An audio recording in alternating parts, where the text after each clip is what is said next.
본보는 구주를 높이고 문명은 무언 없도록 잘린 도함이라 부르심 받들어 내 형제 섬기며 구주의 뜻을 따라서 내 정성 다하리 주 앞에 모든 일 잘 행케 하시고 이후에 주님 뵈올 때 상 받게 하소서. 나 항상 깨어서 늘 기도드리며 내 믿음 변치 않도록 날 도와주소서. 아멘.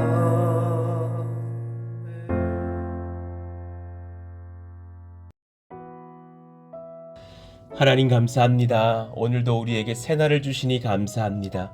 또 귀하게 예배하였다가 또 하나님 앞에 새날 모여서 하나님을 찬송하며 그 말씀 안에서 기도할 때 주님 뵙기 원하며 주님 만나기 원하며 주의 성령의 임재를 누리기를 원합니다. 하나님, 우리의 이 오늘 한 날의 예배가 헛되지 않게 도와주시고 주님이 친히 우리 심령마다 좌정하셔서 말씀하시고 사랑을 베푸시며 또 격려하시고 지혜롭게 하시는 복된 그런 시간들 될 수 있도록 은혜 베풀어 주시옵소서. 하나님, 지난 2년의 시간 속에서 우리를 붙드신 주님을 찬송합니다. 큰 은혜와 기적 같은 사랑을 경험하면서 감사하고 또 찬송할 수밖에 없는 그런 예배를 드렸습니다. 하나님께서 영광 받으시기를 원하며 그것이 2주년이 될 때까지만의 일이겠습니까? 하나님, 20주년이 되고 30주년이 되고 또 100주년이 되고 그 이상의 시간까지 영원토록 주님께서 복주시고 사랑하시는 복된 교회와 복된 우리 가정과 우리 후손들 되기를 원하오니 하나님께서 역사하시고 기름 부어 주시옵소서. 하나님, 우리가 성전을 건축합니다. 하나님의 능력과 은혜로 성전을 건축하며 나아갈 때 그 모든 상황 하나님께서 친히 이끌어 주시고 어제도 저녁에 그 성전에 나아가 봤을 때에 이것저것 여러 가지 감사한 것들로 하나님께서 세워가시는 것을 봅니다. 기적 같은 은혜임을 찬송합니다. 또한 동일하게 간구하오니 하나님, 우리의 심령도 주님께서 지어가시기를 원합니다. 거룩한 몸된 성전 되게 하셔서 우리의 마음도 우리의 삶도 하나님께 붙들리는 역사가 있도록 기름 부으시고 인도해 주시옵소서. 하나님께서 오늘 또 우리 말씀을 받을 때에 우리의 심령이 주님 앞에 참으로 꼴을 먹으며 지혜를 얻으며 하나님의 능을 입는 복된 말씀의 시간, 기도의 시간 될 수 있도록 하나님 역사하여 주옵소서. 예수님의 이름으로 감사하며 기도하옵나이다. 아멘. 자, 우리 잠언 22장 29절 말씀 읽고 암송합니다. 내가 자기의 일에 능숙한 사람을 보았느냐? 이러한 사람은 왕 앞에 설 것이요 전한 자 앞에 서지 아니하리라. 잠언 22장 29절 말씀. 아멘. 자, 오늘 그리고 내일 잠언 22장을 보실 텐데요. 오늘은 이 잠언 22장 1절부터 29절 중에 뒷부분을 좀 먼저 읽어볼게요. 그리고 내일 앞쪽을 읽겠습니다. 오늘은 19절부터 29절까지를 먼저 한번 보고 이것이 오히려 더 22장의 큰 주제가 되기 때문에요. 그리고 또 내일 이 앞의 말씀들을 살펴보겠습니다. 자, 우리 19절부터 29절까지 한 절씩 교독을 하겠습니다.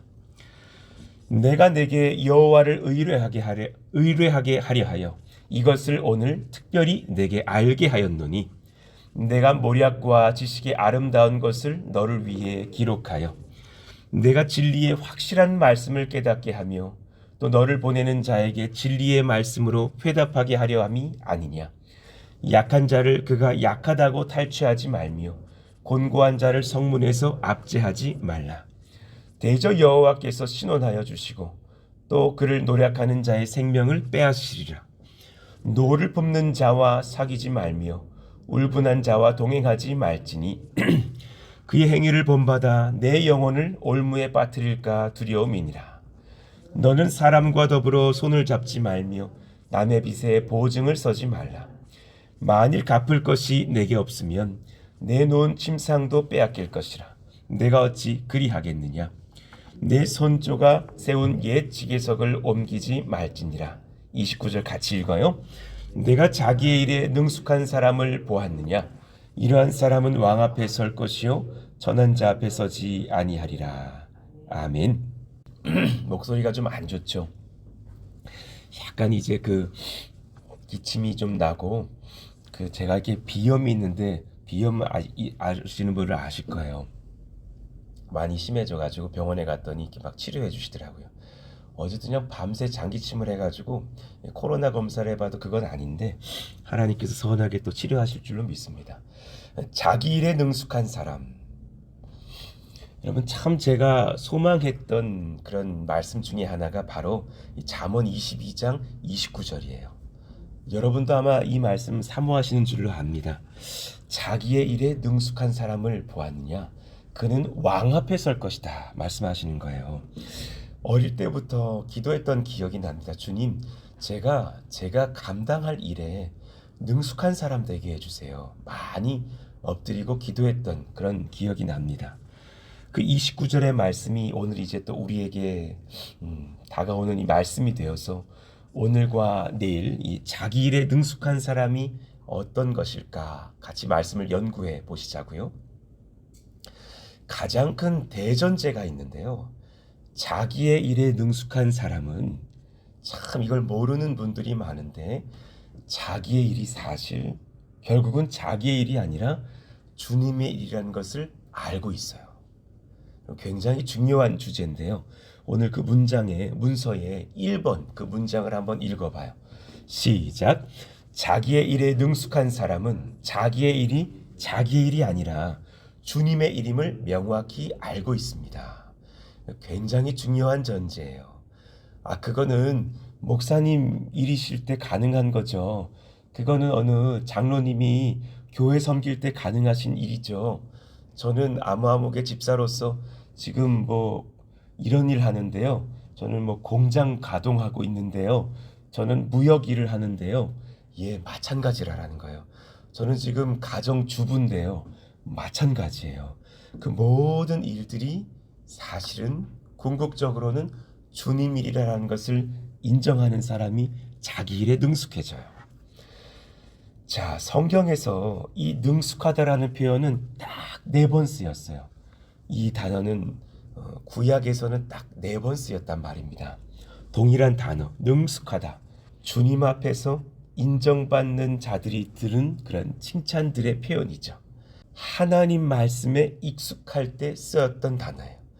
그러니 이 표현으로 칭찬을 받는 사람들의 특징이 주님 말씀에 능숙하고 익숙했다라는 거예요. 잠언 7장 6절 우리 같이 읽어봐요.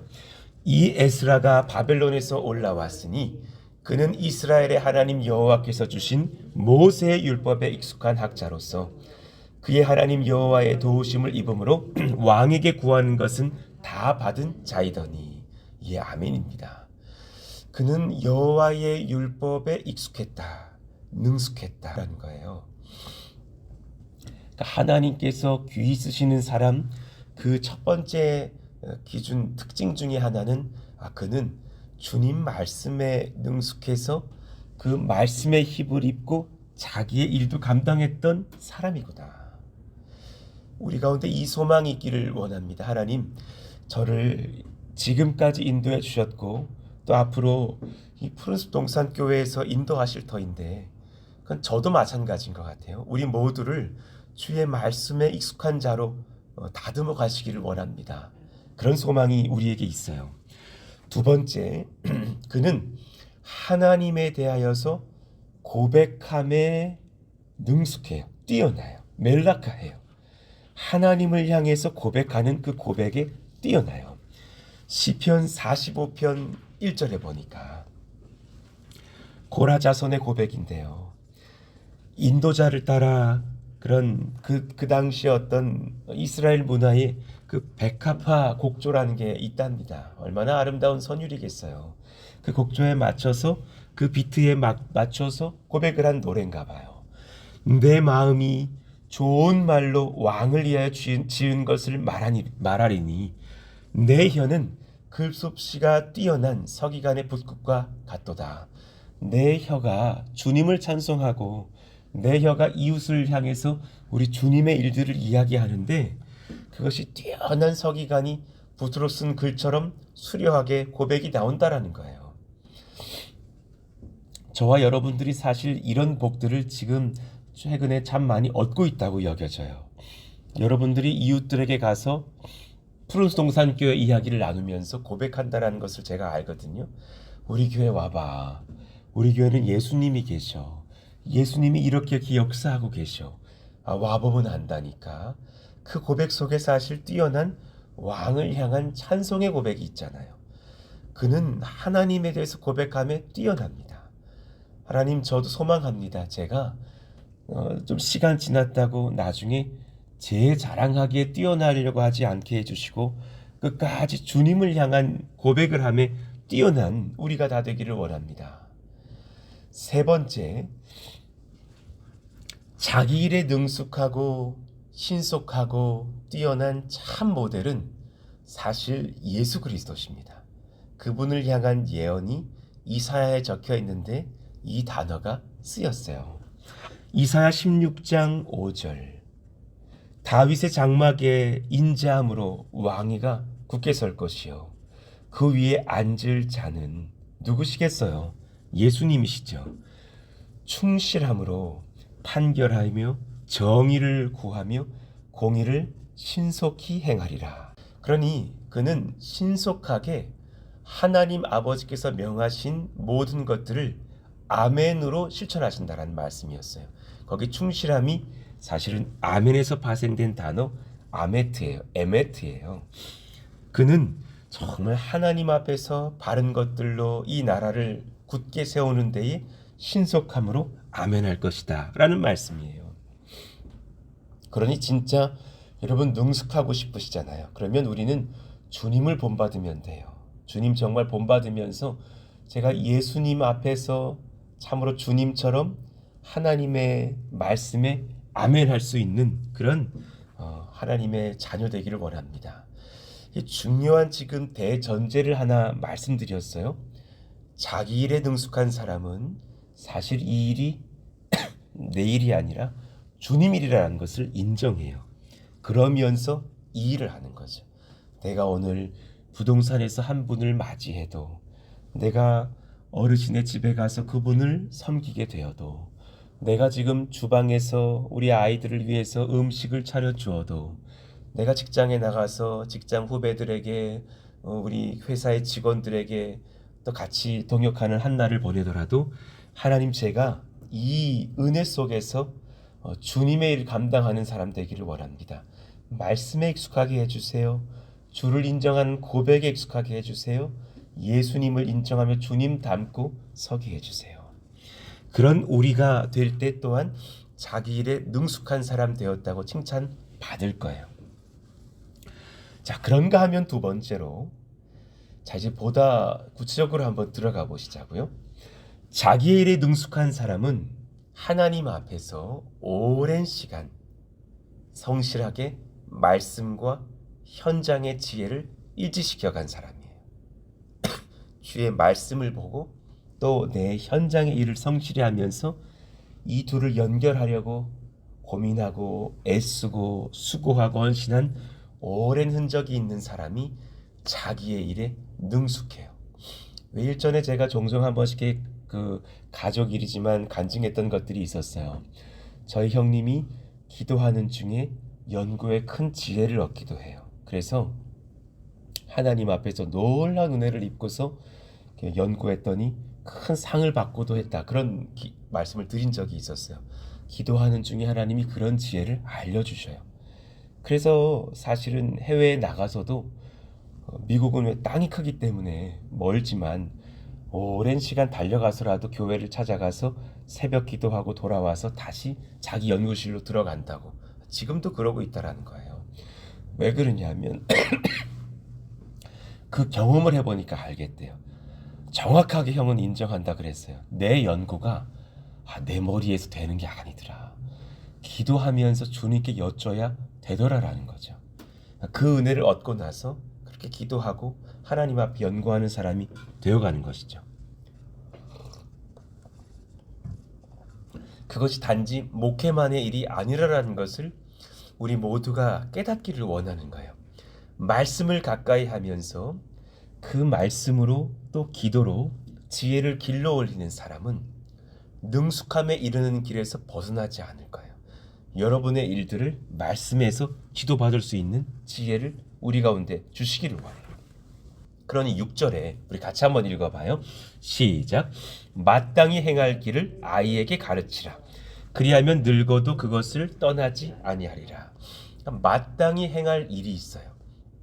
근데 그 아이에게 가르친다라는 것은 사실은 말씀으로 가르친다라는 것을 의미하기도 하죠.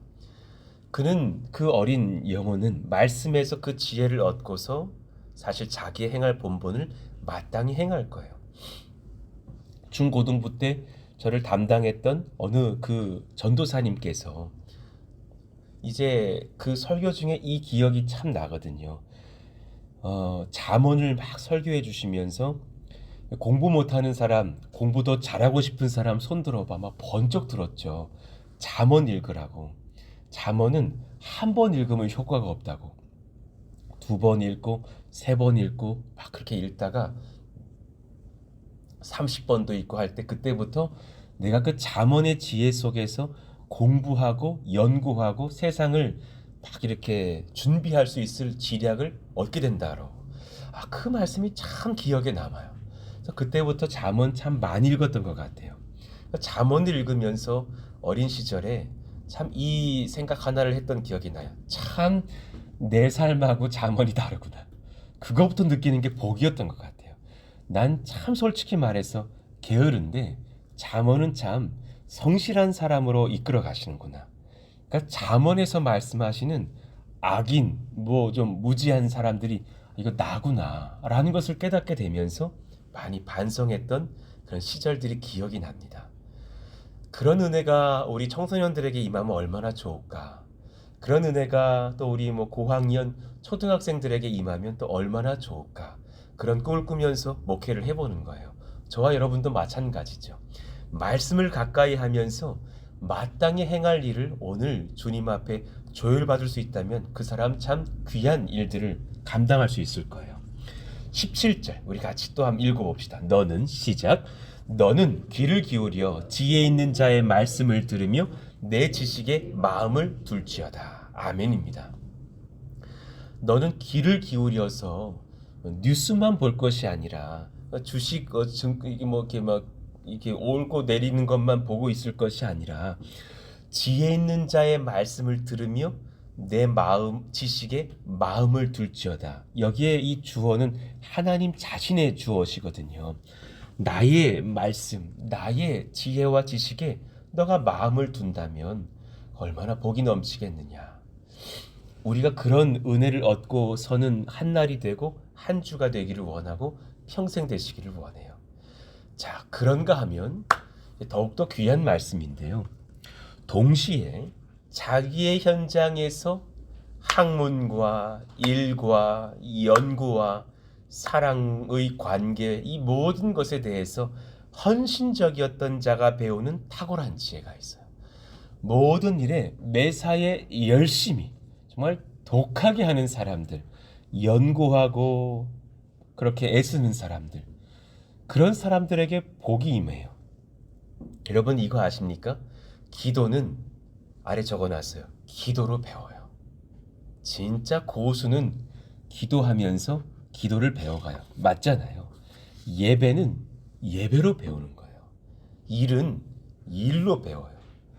공부는요. 공부도 구력이 필요해요. 제가 깨달았어요. 안 하다가 해보려고 하니까 해본 사람이 확실히 능숙하지 안 하다가 그 단기간 좀 해본다고 10년, 20년 꾸준히 공부해온 학생을 제치기가 어려워요. 왜냐하면 공부는 공부로 배워요. 그게 하루아침에 안 되잖아요. 신방은 신방으로 배워요. 그래 우리 교회 전도사님 한 분이 그런 고백하시더라고요. 아, 목사님 신방 어떻게 해요? 많이 긴장돼요. 신방은 답이 없어요. 제가 지도할 수 있지만 신방으로 배우는 거예요. 그래서 제가 그분에게 격려했던 것이 우선 답을 모르겠거든. 진짜 탁월한 신방의 기술을 알려줄게. 가서 5문장 이상 말하지 말고 오세요. 그리고 열린 질문을 던지세요. 요즘 어떻게 지냈니?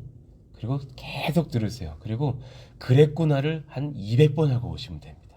그랬구나, 그랬구나, 그랬구나, 그랬구나 이러고 오면 그 형제 자매는 진짜 사랑 많은 전도사님이라고 이렇게 말을 하실 거라고. 그거 많이 하고 오시면 다음 주에 한 번 더 만나면 친구 데리고 온다고. 저분은 우리 얘기 들어주셔. 자기 얘기는 5문장밖에 안 해. 그리고 데려오실 거라고. 신방은 신방으로 배우는 거예요. 용서는 용서로 배워요. 이 의미를 아십니까? 그러니 매사에 자기의 일을 성실히 해본 사람은 그 지혜가 풍성해지는 것을 봐요. 자신이 해야 하는 소명의 현장 아래서 하나님은 가장 탁월한 지혜를 그 현장의 일상 반복 중에 예비해 두셨어요. 여러분 이걸 아십니까? 이 성실한 반복 속에서 그 지혜가 놀랍게 쌓여가요. 그러니 제가 우리 교회에 부동산 하신 분들을 신방할 때 깨달은 게 있는데요. 처음에는 막 머리를 막 이게 조아리시면서 그래도 젊은 목사지만 목사라고 예의를 갖춰주세요. 그래서 목사님 예 그렇죠. 뭐 제가 믿음이 부족하고 뭐 주님을 더 만나야 돼요. 목사님 기도해 주세요. 그러다가 이상하게 부동산 하시는 분들과 신방을 하면 기승전 이야기가 땅으로 가게 돼. 이상해요. 그러면 그때부터 그분들이 어깨를 싹 피더니 근데 목사님 뭐 전문가의 눈이 막 뽀록뽀록 빛나면서 저한테 뭐라고? 뭐 들어야 된다고요? 청약은 드셨어요? 이러면서 목사님 그러시면 안 돼. 큰일 나. 목사 이때부터 막 반말도 막 나오면서 전문가가 되고 내가 그때부터 손에 무릎을 얹고서 그렇죠. 청약 들어야죠. 예 아멘 막 이러면서 제가 거의 뭐 회심하고 돌아온다니까요. 이게 뭐 느낌이 달라. 그분들에게서 오랜 시간 거의 10년 20년 그 길 달려온 사람들의 전문가의 지혜를 배우게 되는 지점을 보는 거죠. 비단 하나의 예지만 여러분 마찬가지잖아요. 그 분야에 오래 있으신 분들 속에서 사실은 지혜가 꿈틀꿈틀 거리는 것을 본다라는 거예요. 일전에 이제 그 안산 동산교회 이제 한창 어린 전도사로 막 목사로 훈련 받을 그때에 여름 목회자 수련회가 있어서 어디 지방으로 다 목사들이 모였어요. 전도사님들이 다 모였어요. 그렇게 모이기만 해도 90몇 명입니다. 교회가 원체 크니까 사역자만 그 당시에 뭐 96명 막 이래요.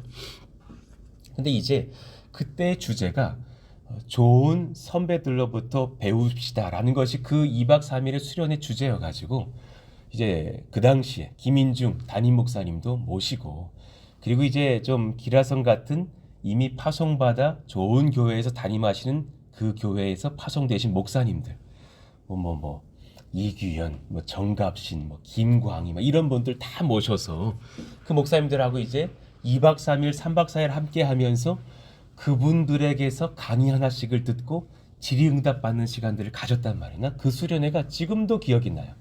그리고 그때 제가 수련회 준비팀으로서 간식도 준비하고 했던 사람으로서 참 저도 감사했던 시간들이거든요. 그래 이제 그런 은혜 속에서 이규현 목사님 강의를 듣는데 그분이 이렇게 말씀하시는 거예요.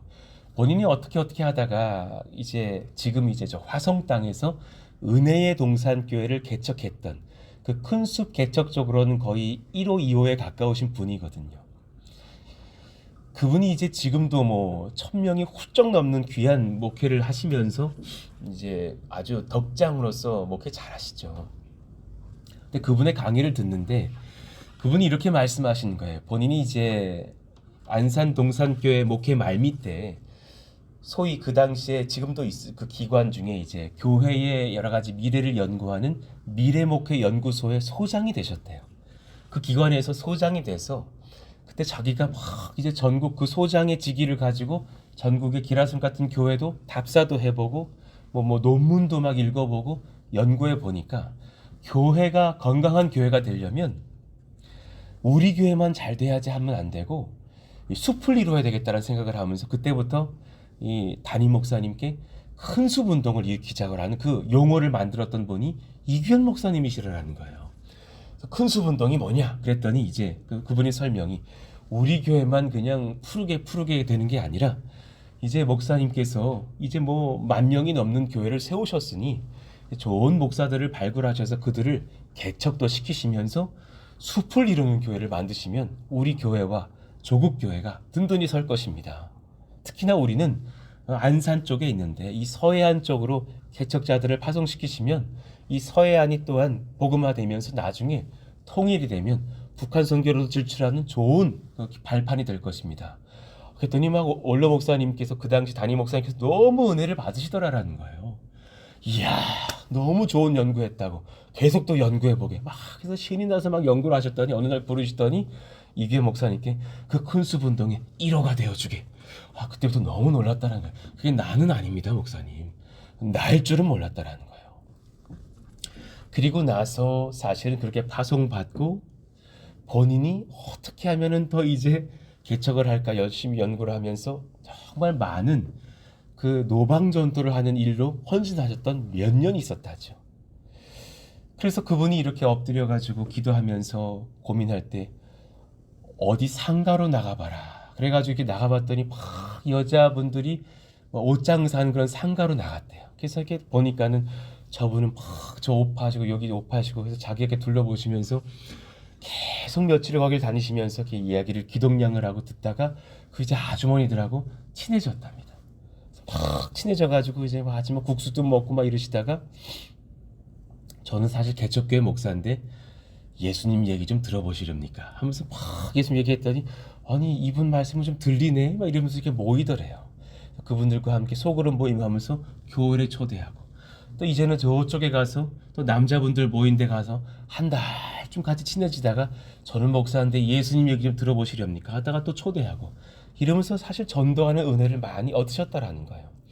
그때 그분이 했던 그 한마디가 기억나요. 여러분 전도는 가서 전도해 보려고 몸부림치다가 내가 어떻게 전도할지를 배우는 것을 제가 깨달았고 여자들은 어떻게 전도해야 하면 여자들과 만나보시면 깨닫게 되고 남자들은 어떻게 하냐 남자들과 만나보시면 깨닫는다라는 것을 말씀하시면서 조금 더 현장으로 나가보시라고 조금 더 그 분야의 그 대상자들에게 나아가서 조금 더 만나보시고 조금 더 연구해보시고 조금 더 그들의 말에 귀를 기울여 보시면 놀라운 은혜가 생길 거라고 그 후배들에게 하셨던 그 강의가 기억이 나요. 그러면서 이 말씀이요.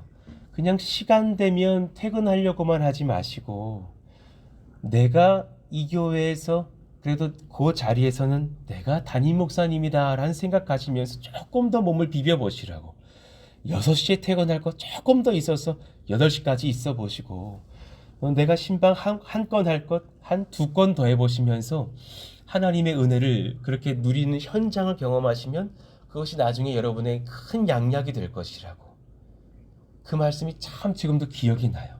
그때부터 참 어린아이들 청소년들 신방 많이 했던 것이 생각납니다. 그러니까 주님께서 허락하시는 그 지혜들은 어디에 있냐면 여러분 현장에 있어요. 어떻게 하면 더 잘할까? 수원에 가보면 치킨 거리가 있어요. 그 치킨 거리, 그 유명한 거기 그냥 하나 되게 유명한 그 치킨이 양대산맥인데 그 중에 하나가 그 용성통닭이라고 있어요. 용성통닭 먹으려고 막 그냥 줄이 쫙 바글바글합니다. 그 치킨 사다가 막 이제 수원에 있는 그 뭐 야구장도 가고 막 사람들이 그러더군요. 용성통닭에 딱 들어가 보면은 문구가 딱 적혀 있어요.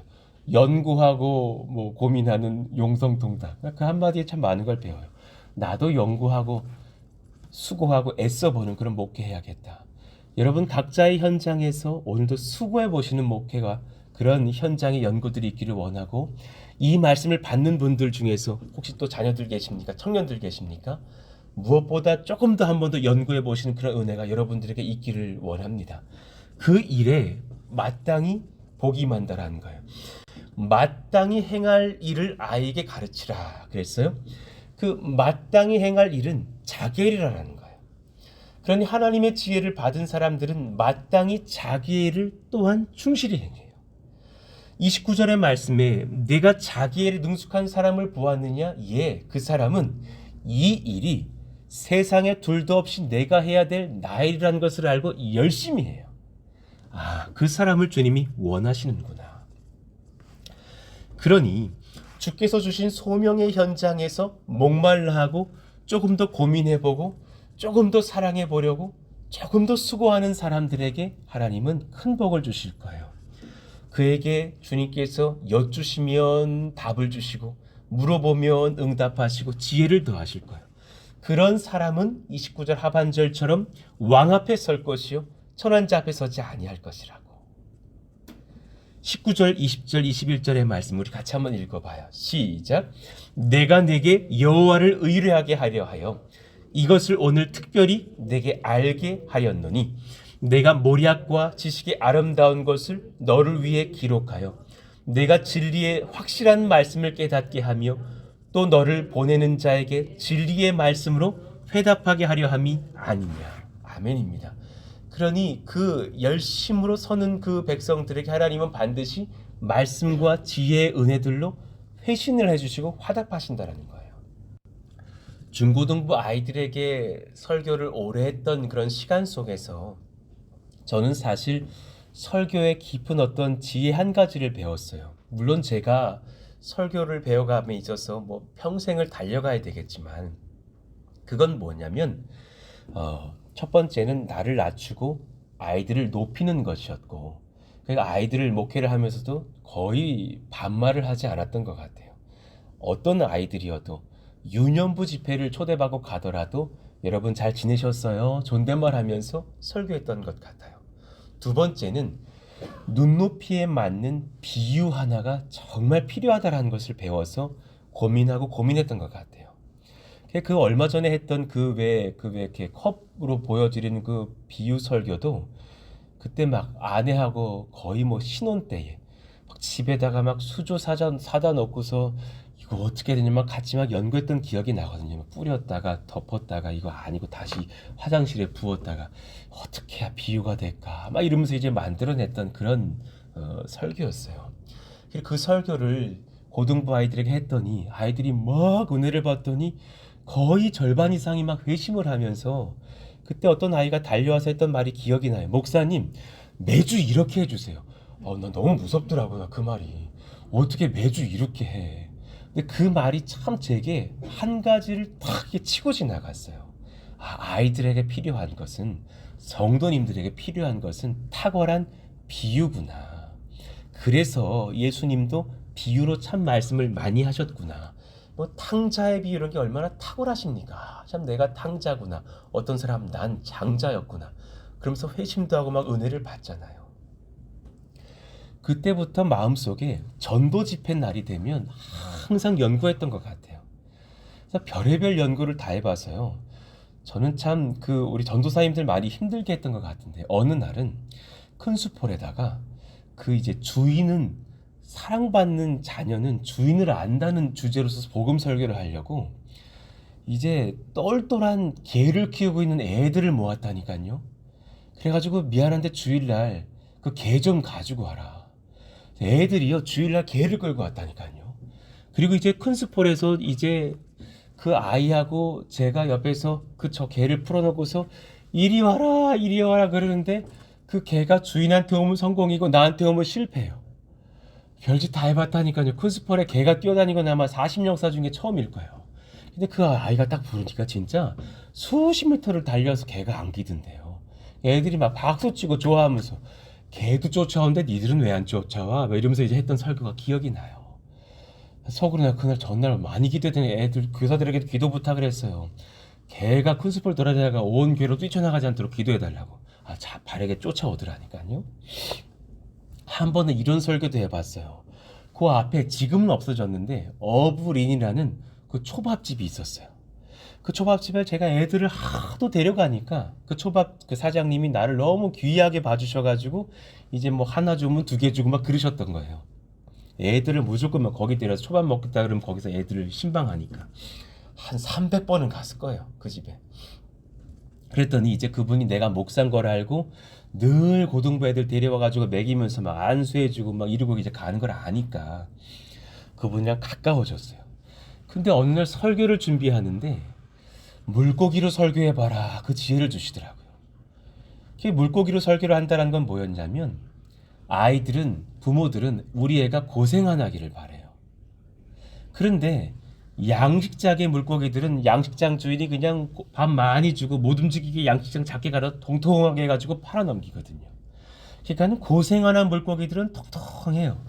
근데 이제 자연산 이런 애들은 그냥 막 빼짝 마르고 그냥 힘이 좋고 그렇잖아요. 우리도 길에 막 산에 돌아다니는 그 토종닭은 그냥 날씬해가지고 얼마나 질깁니까?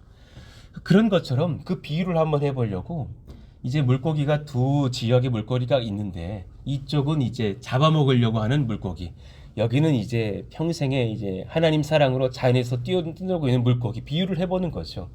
여기는 이제 막 부장님이 막 이제 막 요리사 복장으로 나와가지고 요 양식장에서 잡아먹으려는 애에서 얘는 막 물고기에 밥을 많이 주는 그 비유를 하는 거예요. 그래서 이제 그 이제 어부린 사장님에게 화로를 좀 달라고.